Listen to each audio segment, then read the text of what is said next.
నమస్తే అండి. నా పేరు త్రినాథ్. నిన్న మజాక టీజర్ రిలీజ్ ఈవెంట్లో నేను మాట్లాడిన మాటలు చాలామంది మహిళలకి మనసుకి నొప్పించిందనే విషయం నాకు అర్థమైంది. అయితే ఇది అందరికీ చెప్తున్నాను. నేను ఏదో నవ్వించే ప్రయత్నంలో అనుకోకుండా నా నోట్ నుంచి వచ్చిన మాటలే తప్ప నేను వాంటెళ్ళి చెప్పింది కాదు. అయినా సరే మీరందరికీ మనసు నొప్పించింది కాబట్టి తప్పే. కాబట్టి నేను మనస్ఫూర్తిగా మీ అందరికీ క్షమాపణలు తెలియజేస్తాను. పెద్ద మనసు చేసుకుని క్షమించండి. ఎందుకంటే మా ఇంట్లో కూడా ఆడపిల్లలు ఉన్నారు. నేను అంశు గారికి కూడా నేను క్షమాపణ తెలియజేస్తాను.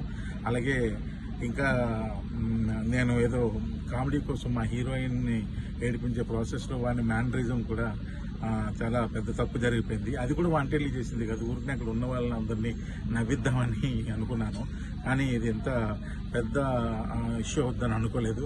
దయచేసి దానికి సంబంధించిన వాళ్ళకి కూడా వాళ్ళ మనోభావాలు దెబ్బతీసి ఉంటే ఆ పర్సన్స్ అందరికీ కూడా మనస్ఫూర్తిగా క్షమాపణ తెలియజేస్తాను. దయచేసి నన్ను పెద్ద మనసు చేసుకుని క్షమించండి.